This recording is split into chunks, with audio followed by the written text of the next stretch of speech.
a long past with DPR. I've been fortunate enough to work with you guys a bunch, and I'd imagine with the sheer volume you guys do, you stay a pretty busy man.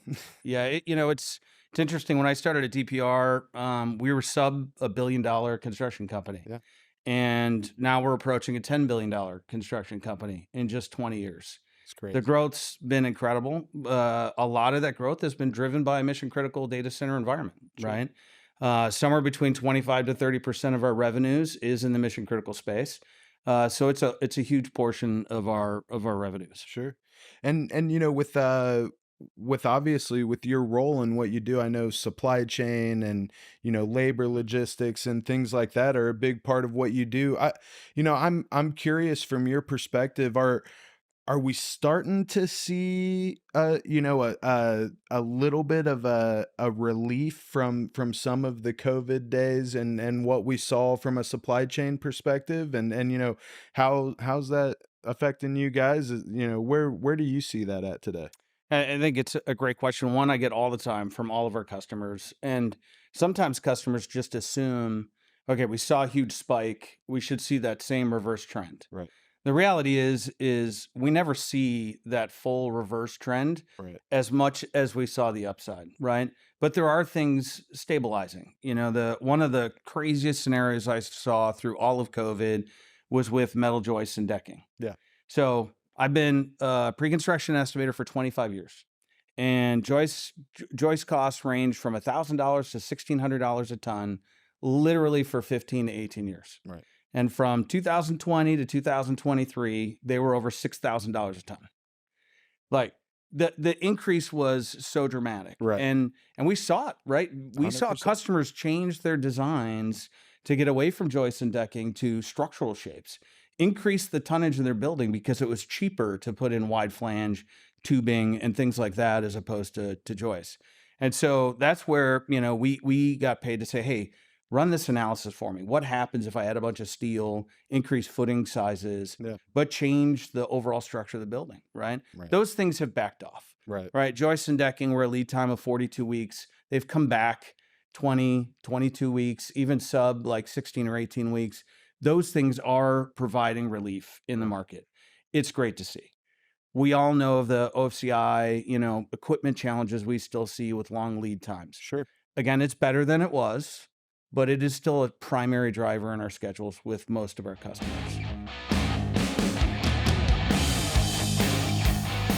Not everybody could do it. If I could take Army guys like them, you were military intelligence and security, and you were lack of intelligence and what? Infantry. Yeah, there you go. It's the same thing, right? So infantry basically means I didn't score high enough on my ASVAB, right? Yeah, something like that. Actually, we Look, scored I'll be the the person- highest by average. I'll say this. Combat infantry people seem to be better in the field 100%. than like Navy nukes or Air Force paras. Yeah. Just because they deal with the emotional range. Think about it. Half our team, if this was like 300 in Sparta, and I said, what is your profession? I mean, your profession prior to this was to kill evil, right? Half of our team has spent a fair amount of their young career destroying evil, right? And that means that they were killing bad people, right? And evil's got to go. Somebody's got to do it. And our team does that, but you bring these people that are so selfless, that are used to taking on evil every day. And now we're dealing with these situations where I remember asking Jesse one time, it was a situation in which everybody should have been overwhelmed with stress. And Jesse was moving better. He goes, I don't know. I just do better when people are shooting at me or throwing grenades. And it was a real testament to the emotional range that infantry people have. But then he also was like, and let's not fucking take this too serious. We're all going home tonight. No one's going to die. No one's going to have to worry about stepping on something on the way to the car. So like that whole mindset is what allows us to rotate and focus more on the fun shit, because it's not the innovation that is going to inspire the younger generations to flood this in. We're at the silver tsunami. More than half of our industry's been here for more than 20 years. As soon as the economy comes back, maybe after an election year, we're going to start seeing a massive drop off of those that were here during the genesis or the birth of the whole industry. And with them leaving takes a shit ton of tribal knowledge and wisdom with it. And we're not recruiting the younger people out of the military, out of high school, or out of college fast enough, or from the trades. And that's going to be a big problem. It's going to be a healthy problem.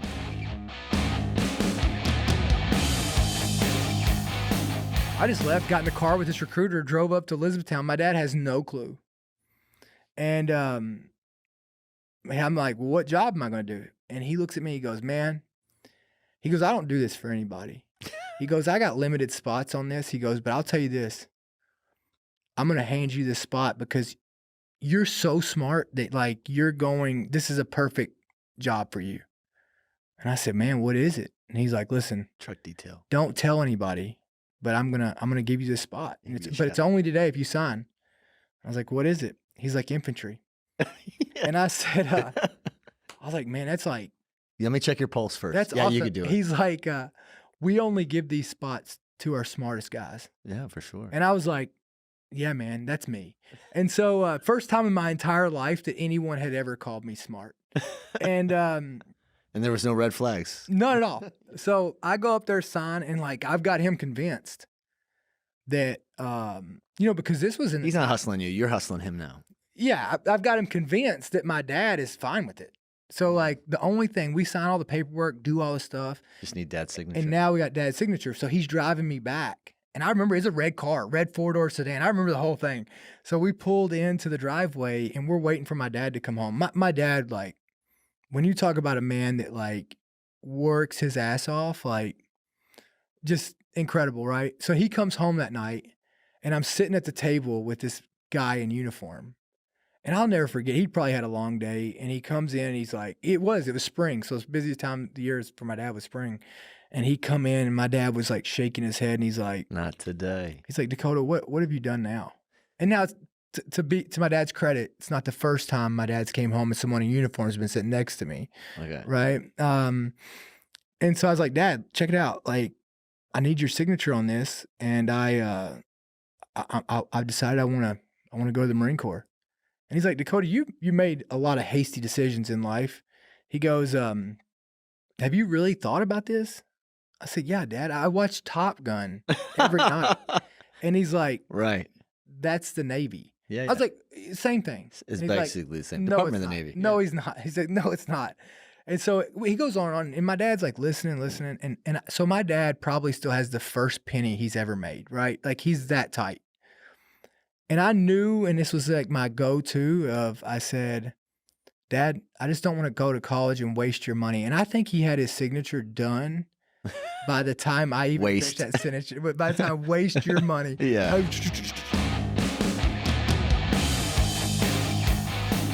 You think of things, you hear in the media about AI, right? And from a technical perspective of like, we don't actually understand exactly how it works, right? Like the core function of it, like we understand the principles. We don't actually know how it came up with that answer. Exactly. And that hasn't been studied. Oh, AI? Just AI. So now take that, which still runs on pretty much basic math principles. Right. It's the next generation, but it's not that different.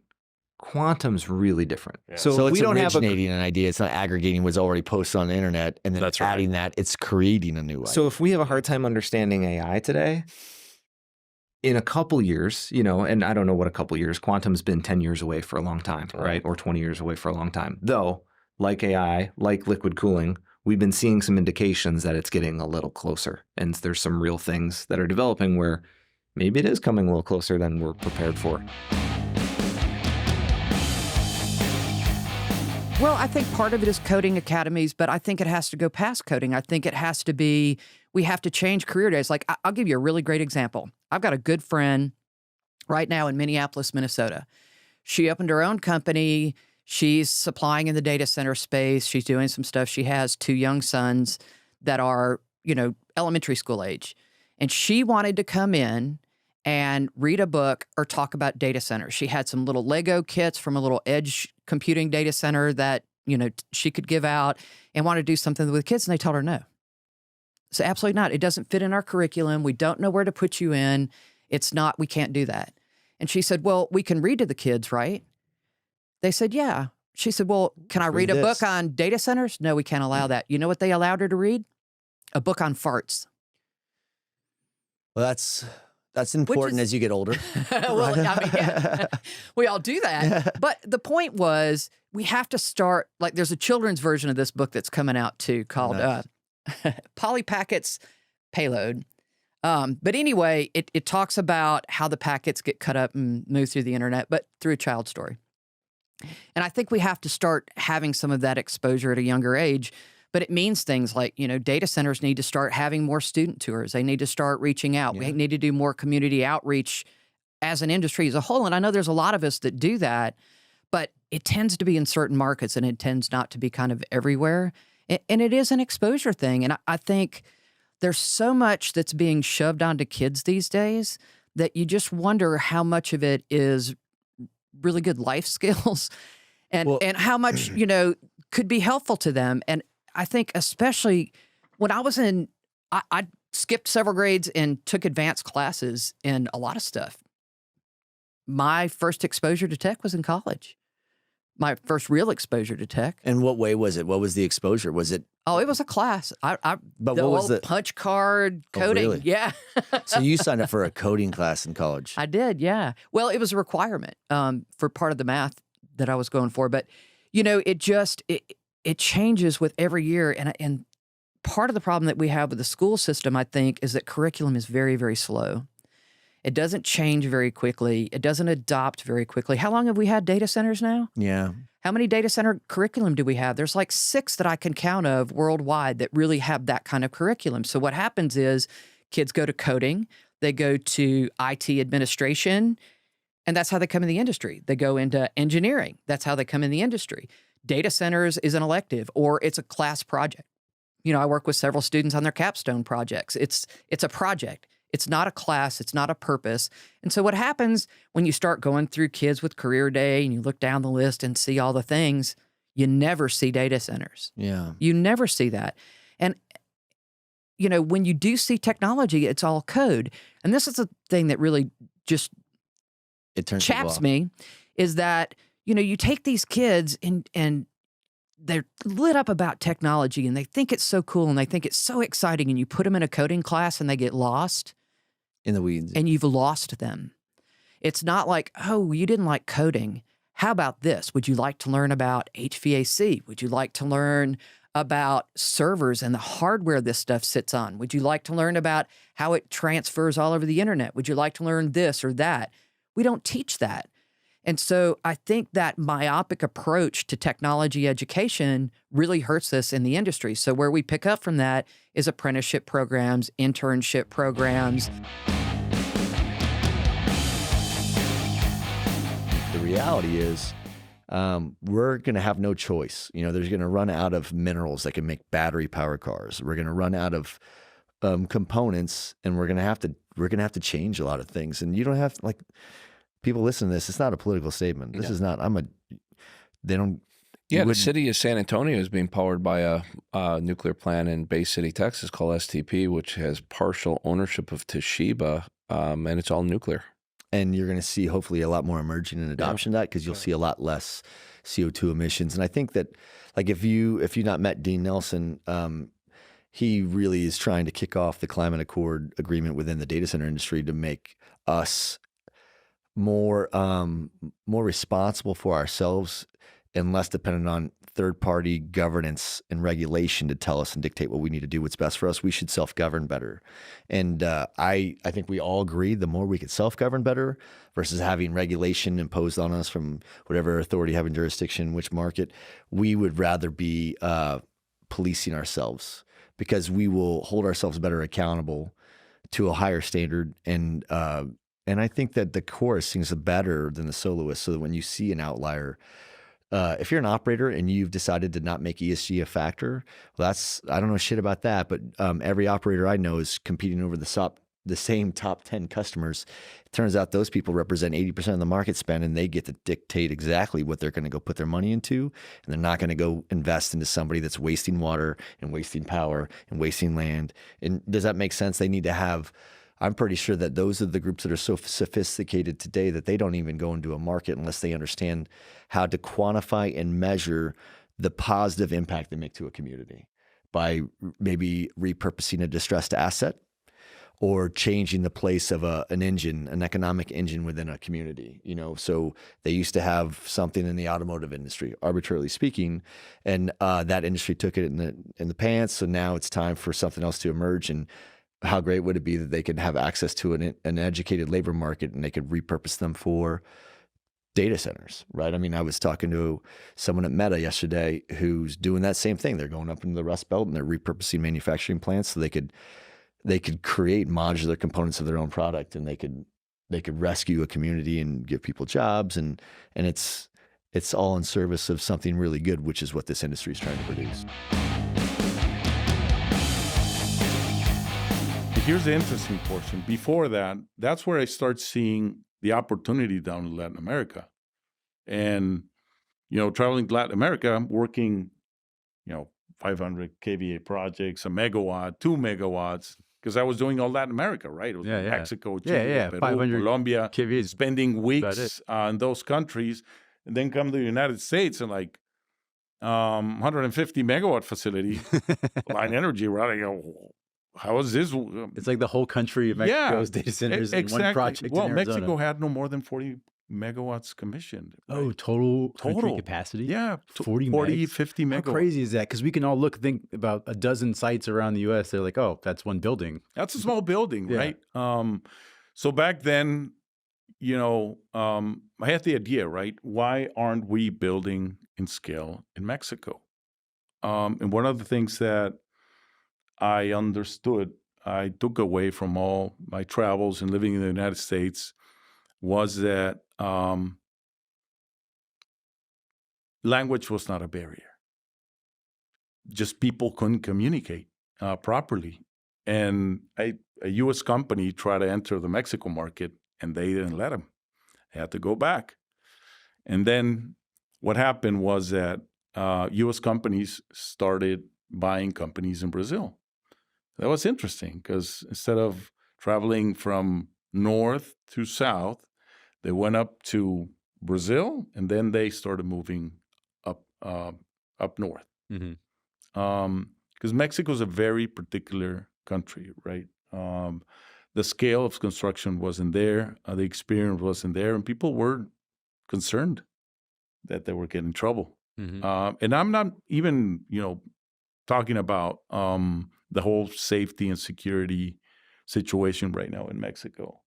It's more of a the basic terms in Mexico, mañana, right? I'll get it tomorrow to you. Or did you understand? Yeah, absolutely. And then got it, man. 100%. 1 week later, so what happened? Damn thing. I don't know. I don't know what happened. So, and that's the acceptable response. So I said, there's a big opportunity because we have power, we have infrastructure. There's a lot of resources down south, and not only in Mexico, Colombia, Brazil. There's a lot of smart people, right? And they're very hard workers, and they don't take no for an answer. They'll figure it out. But you can appreciate that the scale of economy is very different from Mexico and the United States. Oh, wildly different. So in the United States, if they mess up, right, it's let's regroup, let's figure out what's going to happen next year, and this is a kind of a learning lesson. In Mexico, you mess up, and the business is done, right?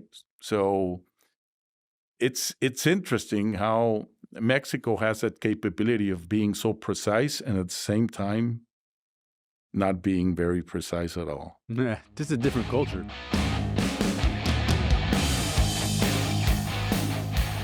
I think the thing in general that it impresses me the most with your guys' commitment to academia is a lot of those kids are going to be starting college as freshmen, and by the time they graduate, the jobs they may have don't even exist today. Right. And those kids are in college. They're not, there's very few schools that have a focus on data centers.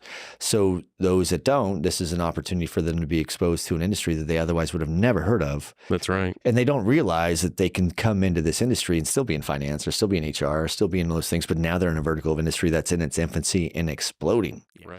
No other industry reinvents itself as fast as this one. Yeah. And that's because this industry is the byproduct of the demand of every other industry.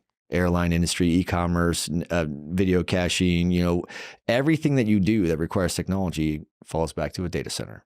So that's why I'm like, man, I feel like there's so many more things that are going to be busting loose in the next 2 to 3 years. Sounds Oh, like. yeah.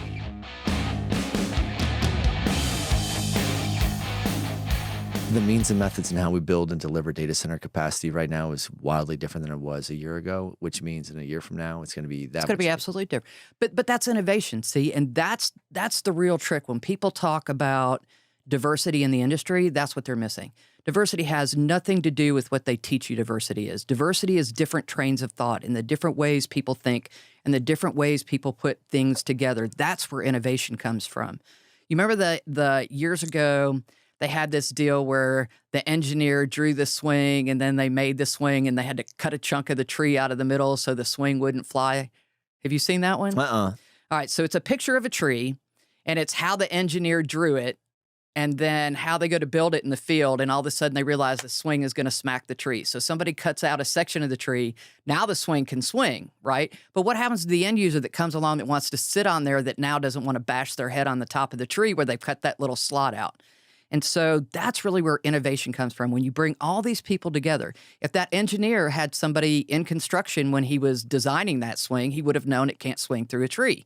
And if the guy that cut the piece of the tree out had the end user there to say, hey, look, that hole needs to be bigger, I almost smacked my head on that tree, then they would have made the hole bigger or maybe even hung the swing in a different place.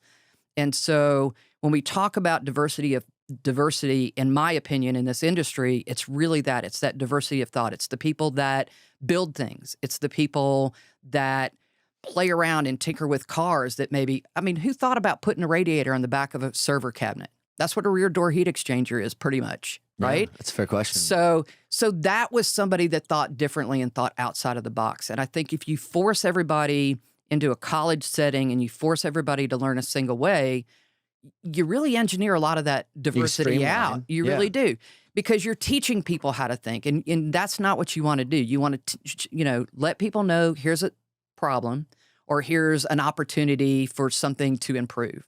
And really, that's honestly what this whole industry is. It's continuous improvement. We take something that didn't work yesterday, somebody comes up with something new, and then we improve on it tomorrow. And it's the people that aren't afraid to jump in and do that, whether they have a degree or not. They see a problem, they decide to fix it, and they go work on something. And that's where that innovation comes from. And sometimes, when I say it reinvents itself every 3 years, what I mean by that, it's a really cyclical. Stuff that we decided didn't work 3 years ago, some brilliant person got together and said, no, wait a minute, let's not scrap that idea. It's just ahead of its time. It's too mature. It's ahead of its time, or in this industry is risk averse. So I think sometimes there's some self-inflicted wounds here. People don't want to try new things until somebody else does. I think the herd mentality is the best way to describe our industry. But I also think that, I'm not saying we're a commodity like a cell phone, but if you think that they don't have 10 generations of cell phones designed by now that are the phones that we'll be using in 5 years from now, they're designed. They're probably going to be implanted in your hand anyway. Well, there will be groups, like I think we've learned that there's kind of two different camps, those that buy all in and those are kind of like, let's wait and see. My iPhone I got the first time like a year and a half after they came out. I didn't wait, 4 hours in line or whatever. I think there's just always a laggard or a late adopter like me.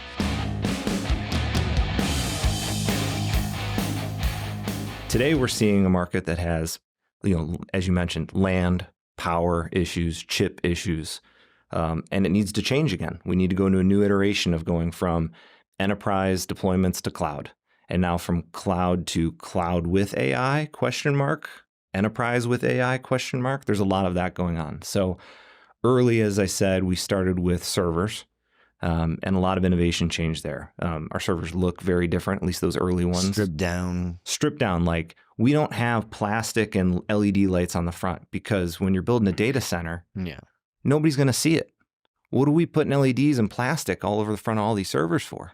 Yeah, it's all lights out. It's all It'll be vanity. monitored from a dashboard somewhere far away. Right. And, why do we have different, from this audience I'm familiar with from a construction background, why do we use like 4 different screws to take a rack apart? Why do we have any tools? So Right. our designs are toolless. I like where we're going with this. So it's efficient not only in we're not putting unnecessary things on the server, it's more efficient from an energy consumption perspective, and it's more efficient in how many people are required to manage a data center and fix things.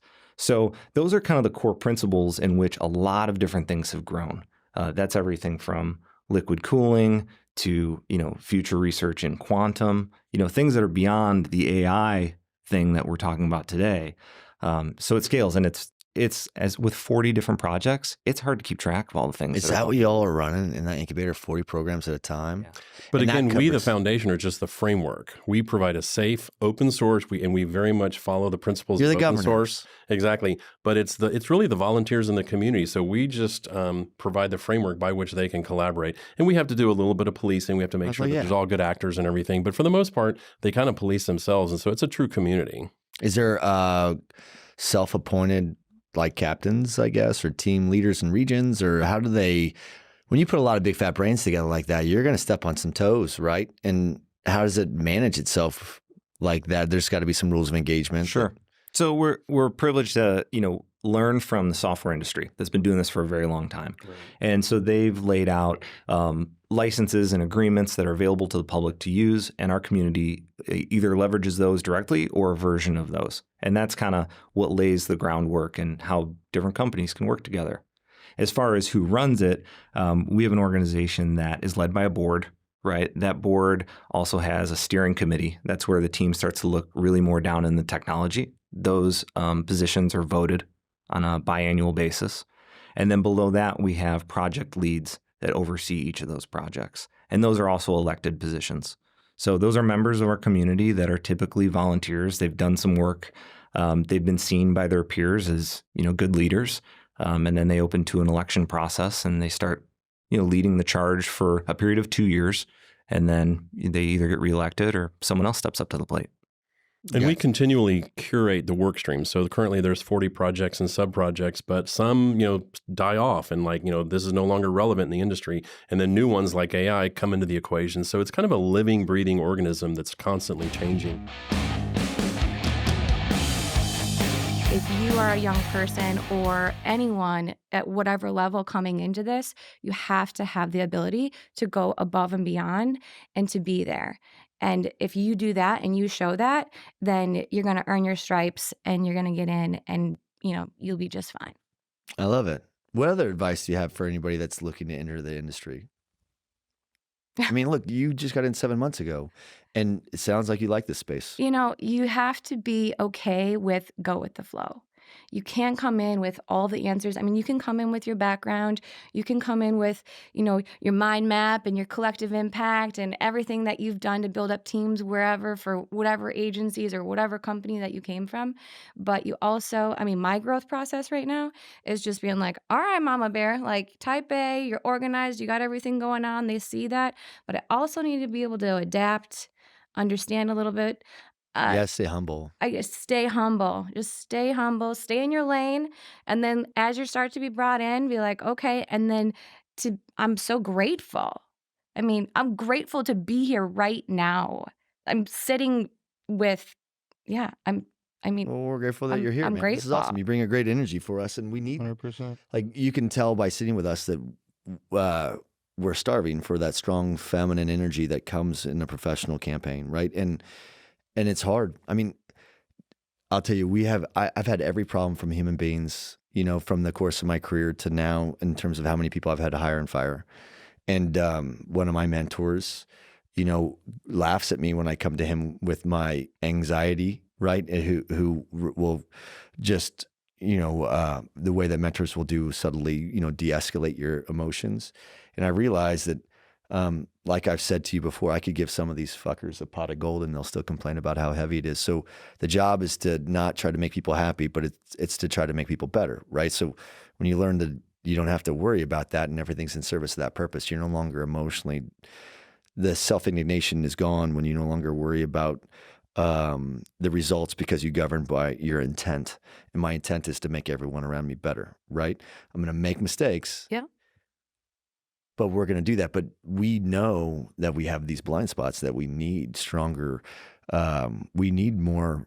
Like there's a person that's starting for us, as you know, in 11-1, and this woman is one of the most impressive leaders I've ever met. So excited. Didn't hire her because she's gonna suck for me, right? Because she's gonna beat my ass. Well, I'll have to be twice the man I am right now to be able to have a person like that on my staff to lead part of my staff and help us all grow the way we need to. I went to the Marine Corps the day that I met the recruiter, right? But like junior, okay, the recruiter came to school. Yeah, my senior year. Yeah. And so, but it was because I didn't know anything about it, right? I'd never thought about it. Like I didn't know anything about So it. start with that. Because how the hell do you not know anything about something? And the next thing you know, you're like the youngest sniper in Marine Corps, you know? So how do you go from my senior year, I meet a recruiter, I think I want to join the Marines, to, I'm joining the Marine Corps and I'm not even looking at these other branches. Like how were you drawn to that? And that's what I'm trying to draw back to, because this podcast will make it to the bases. It'll be on Camp Pendleton, just like it will be in Norfolk Naval Base and at Fort Hood, right up the road, right? But people gravitated and they just discovered, hey man, this is what I want to do. Out of all the branches, this is what I'm going to do. Collectively, they're all serving the same purpose. We all take the same oath to protect and defend the same thing, up into and including the same cost, right? But nobody does it. Like you don't join for the oath. Right? Like as much as you think that's what it is, it's not. It's really the challenge.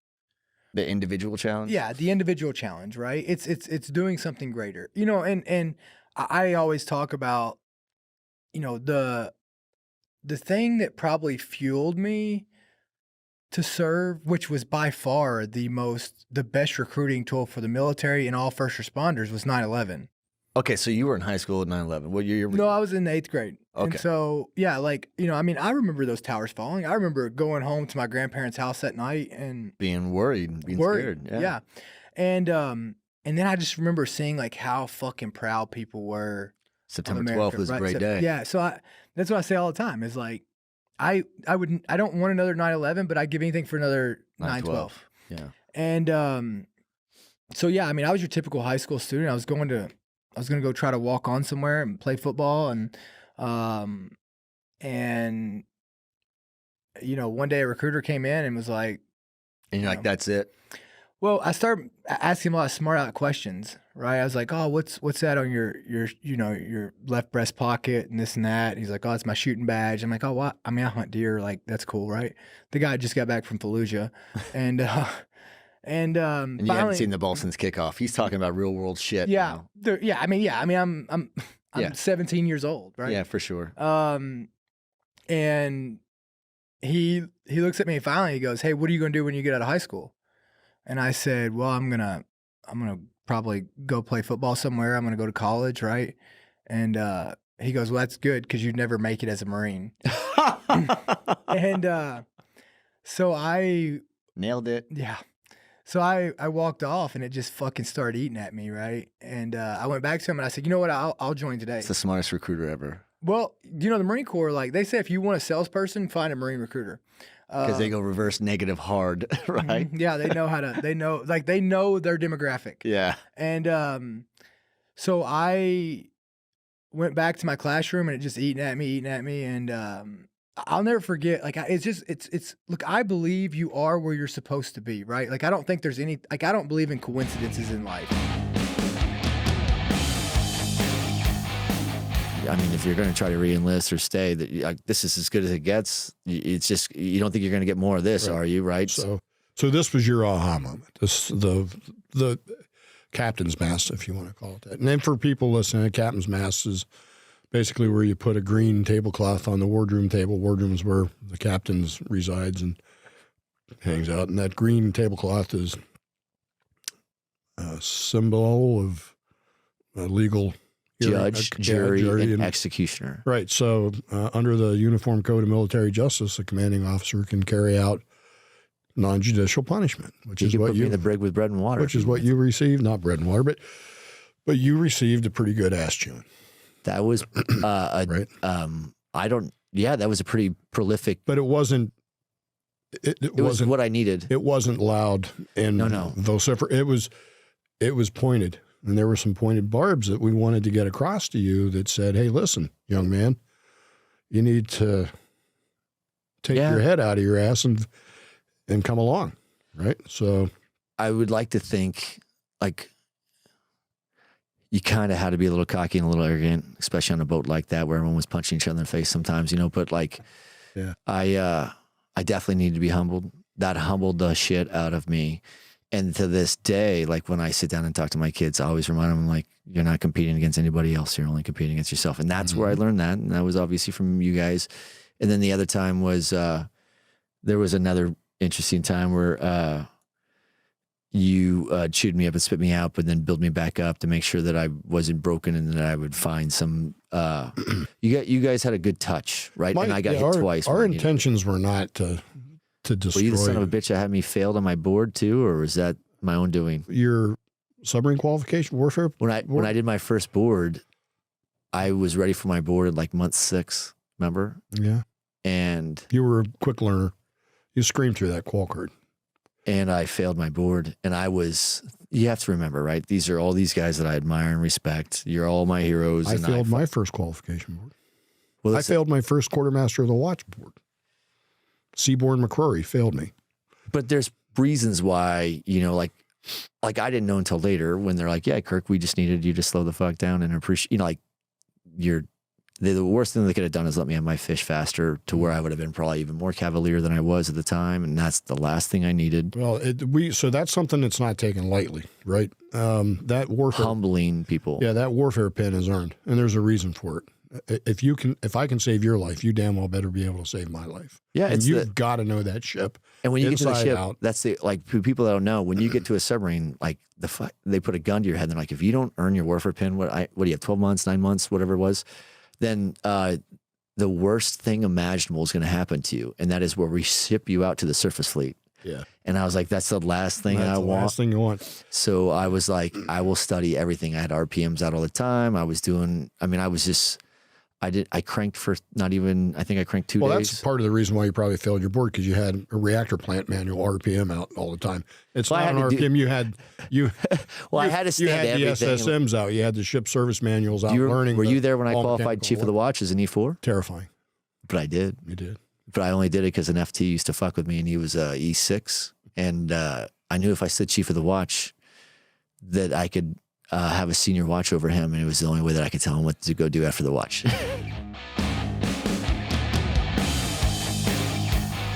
So they were trying to get me into some other really, really good programs. I'd gone pretty far, and this is a whole other conversation. I had one of my best friends in high school.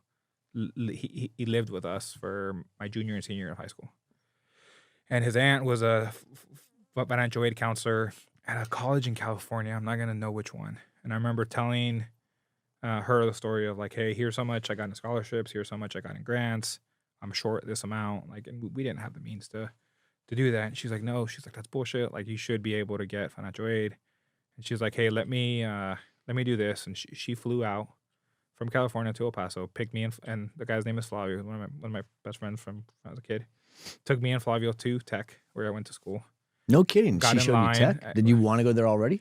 I did. They offered me a really good scholarship, and so that was part of it. At the time, I was in a relationship, and so that was the closest, but yet going away university. So I knew I wanted to go out and like not stay in El Paso.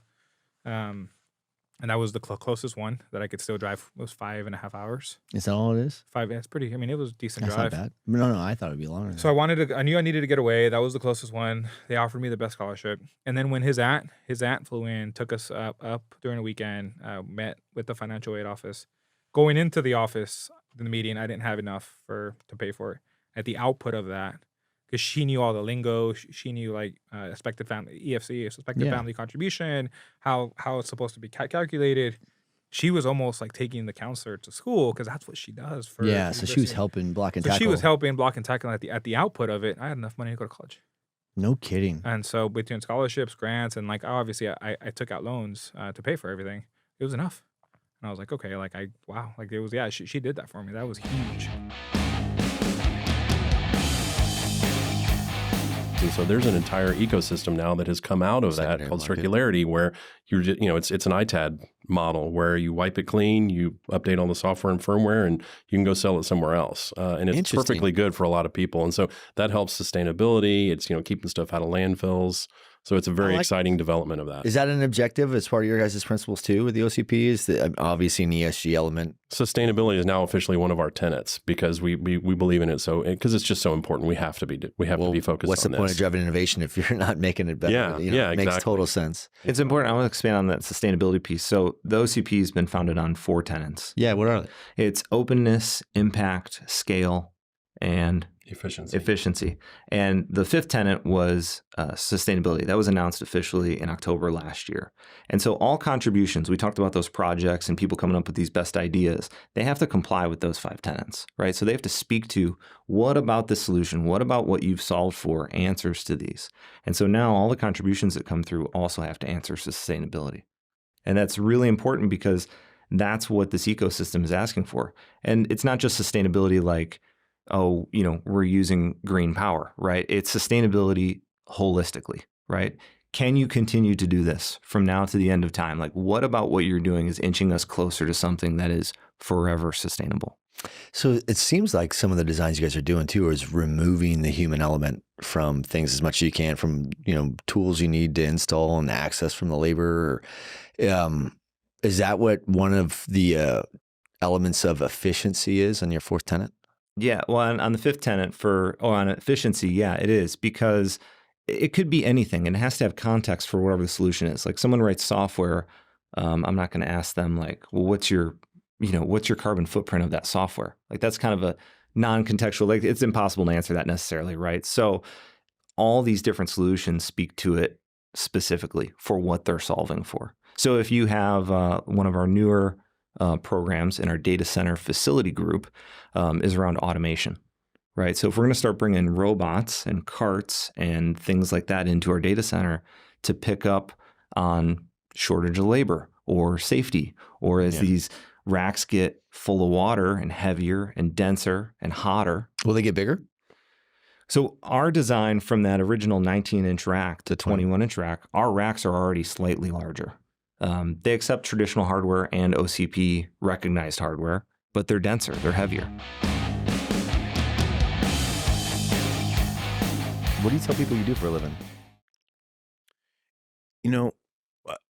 I tell people where I work for Suffolk Construction, but that, I tell people that, I help people build their careers and themselves. And I think that's really, really, really important. I'm kind of removed from the day-to-day of the building of the buildings. And I think, really what we're growing as people now and giving them the opportunities to showcase their talents and improve those talents. And I think that's my job and my obligation. And that's when I decided to kind of take this group and create it. It's to get, the revenue for the company obviously is important, but to really build people, to build people's careers and build their lives. And we have a program at Suffolk called Suffolk Cares, and most of our employees contribute money to that. And we use that money to help people that have different crises and challenges in their life, whether they're medical issues or financial issues. And some of the stories, they're really touching. I mean, we have a couple golf tournaments a year where we raise money for that, but it's and you see when some of those stories and you get some of the impacts that those dollars have to help some of these people, you see how far reaching you change their lives the people are and into our community, how far into the communities and it's really amazing. I think that's why we do this. I agree. That's why I do it. People. Okay, so there's 2 different types of businesses. Those that are turn and burn. Those that are going to learn and they're going to see the piece of the cog and it's not working and they're going to put pressure on it to kick it to work better. And if it doesn't, they're just going to rip out and replace it. Yeah. Because that's how you don't have time when you're moving that fast to make things better. You can't get ahead when you're fucking struggling to get even on the pace that we're growing at. That's right. This entire industry is suffering from fatigue. And we have a labor force that is dropping off the bottom end. And I view the labor force and talent perspective. And let me give you an example of the talent. Right down the street is, literally we passed Westlake High School basically on the way here, the home of multiple NFL champions. Sure. Drew Brees, one of them, who, as we know, went to San Diego. And I think that there's parts in his life that he was considering whether or not he should be trying to play pro football. And then, fast forward where he went to a different team and he not only won a Super Bowl, but he was the MVP, right? Sure. And it's not that he changed as a constitution of a man. He was just in an environment where maybe people believed in him or helped him develop. Yeah. Right. And I think that we all have teams that we want to go play for because it's a great place to be from, a shitty place to be. Yeah. Right. But I think that there are people that are willingly go into companies, and I've done this too, where, you're just going to go to see, you're going to commoditize yourself and see if you could go, how do I make more money? Because I think if I make more money, I'll be happy. The reality is we should be trying to figure out how do we have the healthiest symbiotic relationship with our business and our work to where we're the most productive we can be. Tends to happen to require us all to be healthy to do that. And as long as we're all sharing in that, like, I'll put in the work to make you healthy. Will you put in the same amount of work? Right.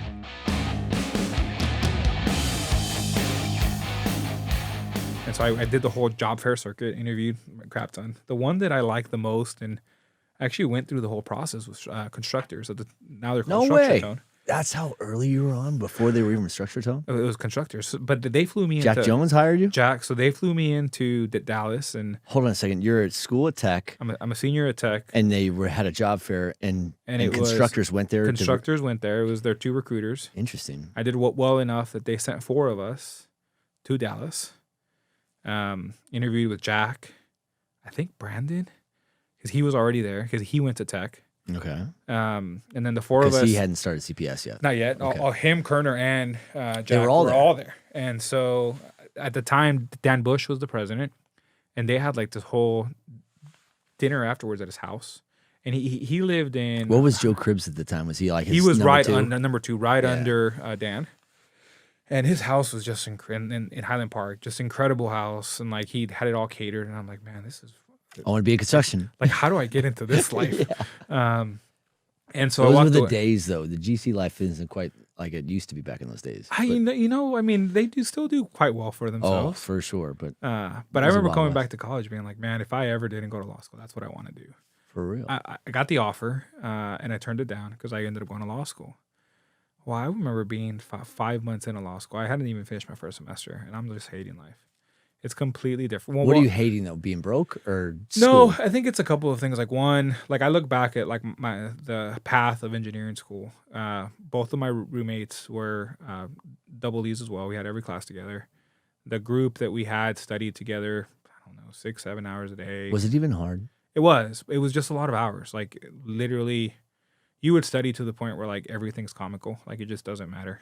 Huh. On every Saturday, like we studied throughout the day. Really? Like I was the one that was leaving because I had like a fraternity event in the afternoon, but every Saturday, every Sunday, like we would just live at the library. During the week, you would go to school, and then from 5 to 9, we were studying somewhere.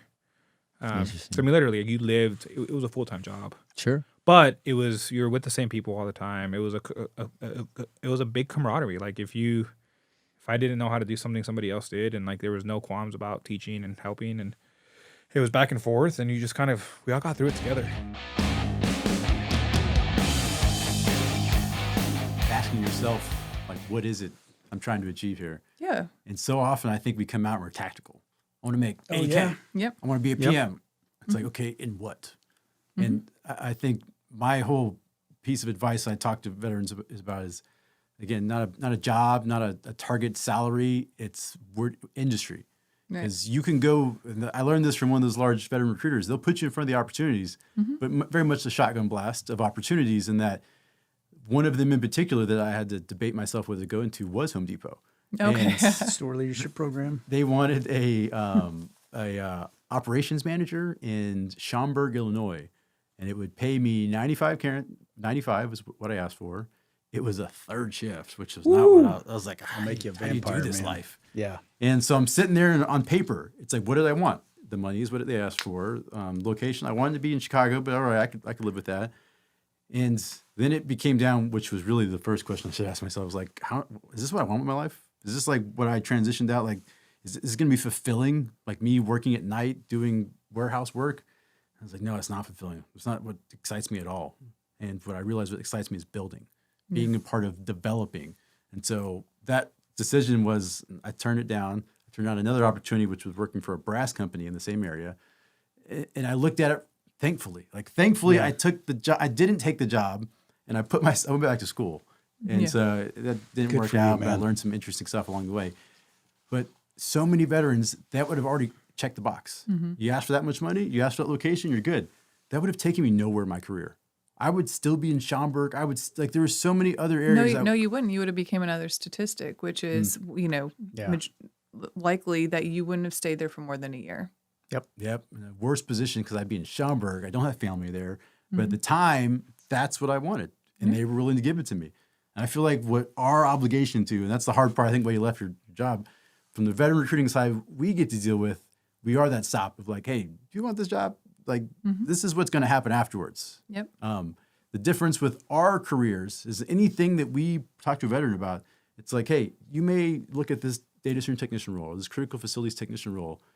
This is the entryway into an industry. This is not the job that you're going to just keep doing for year after year after year. Right. This is the entryway into something much larger in that we want you to come talk to us in 2 years. We want to show you there's other areas to keep going in. And we're not just saying, all right, good luck working at Home Depot, where it's like, good, great company. I went to Home Depot yesterday. Like, I have a credit card with them. Like, they're a great company, but I just don't find a lot of purpose and value working in the organization. You know what, though? And everyone's purpose and mission could be different. It could be an industry, right? Or it's, hey, I really love developing teams. And it's not so much like, hey, you're like, okay, I'm going to work because location was number one, right? And it's Kalamazoo, Michigan. Sorry, dogging on Michigan today. And Home Depot. And Home Depot. Sorry. Love you guys. I love you guys mostly. Yeah. But, okay, location is number one. You said, hey, my spouse has followed me around the U.S. for the last 20, 30 years, whatever that is. And so my new mission is, and where I'm going to find purpose is developing teams. And what I did in the military and have that culture and whatever. And so that becomes your mission. There's the day-to-day BS of whether it's, the logistics and the distribution, all of that stuff. But where you're getting that purpose is building the teams. You can go anywhere and do that. Like, don't get me wrong, there's some crappy organizations out there, but you can always find purpose. And it goes back to that mindset, right? It's all about mindset.